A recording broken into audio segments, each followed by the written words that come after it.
Robo news కి స్వాగతం. ఈ రోజు వార్తలు. జర్నలిస్టు కుటుంబాన్ని పరామర్శించిన కోనేరు కోనప్ప. ఆసిఫాబాద్ మండలం జెండాగూడ గ్రామానికి చెందిన మాజీ ప్రభుత్వ ఉద్యోగి మసాదే బాపు కుటుంబాన్ని మాజీ ఎమ్మెల్యే కోనేరు కోనప్ప పరామర్శించారు. ఐటీడీఏలో ఉద్యోగం చేసి పదవి విరమణ చేసిన మసాదే బాపు ఇటీవల చనిపోయారు.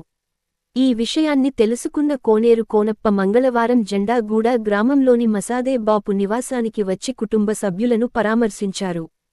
Hyderabad HMTV senior journalist Masade Lakshminarayana, వి6 వెలుగు ఆసిఫాబాద్ జిల్లా స్టాఫ్ రిపోర్టర్ మసాదే సంతోష్ కుమార్, లెక్చర్లు శంకర్, రాజ్ కుమార్ కుటుంబ సభ్యులకు కోనేరు కోనప్ప ధైర్యం చెప్పారు. ఈ సందర్భంగా దివంగత మసాదే బాపు చిత్రపటానికి కోనేరు కోనప్ప నివాళులర్పించారు. హస్తం గూటికి మాజీ ప్రజాప్రతినిధులు. కాంగ్రెస్ పార్టీలో భారీ చేరికలు.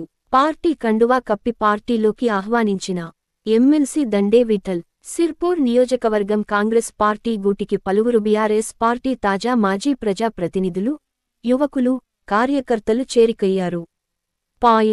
వారికి ఉమ్మడి ఆదిలాబాద్ జిల్లా ఎమ్మెల్సీ గౌరవనీయులు శ్రీ దండే విఠల్ వారికి కాంగ్రెస్ పార్టీ కండువా కప్పి పార్టీలోకి ఆహ్వానించారు. గజ్జల సురేష్, జయలక్ష్మి మాజీ ఎంపీటీసీ ఇక్కెల గారి అధర్వంలో ఏర్పాటు చేసిన సమావేశంలో దేహగాం మండలంలోని ఇక్క్యాల, రాళ్లవాగు, బోర్లకుంట, కోత్మీర్, గొర్రెగుట్ట గ్రామాల నుండి పలువురు మాజీ ఎంపీపీ మరియు తాజా మాజీ సర్పంచులు, మాజీ ఎంపీటీసీలు, యువకులు పలువురికి కాంగ్రెస్ పార్టీలో చేరికయ్యారు.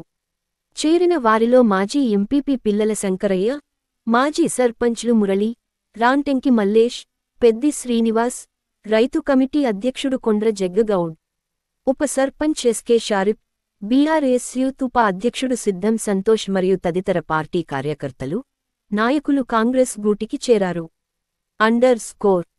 రాష్ట్ర వ్యాప్తంగా వరదల వల్ల నష్టపోయిన వారికి ముఖ్యమంత్రి సహాయనిధికి ప్రభుత్వ ఉద్యోగస్తుల తరపున ఒకరోజు మూలవేతనాన్ని అందజేస్తున్న తీర్మానాన్ని టీజీఈజేఏసీ పక్షాన గౌరవ ముఖ్యమంత్రివర్యులు శ్రీ యనుమల రేవంత్ రెడ్డి గారికి అందజేయడం జరిగింది.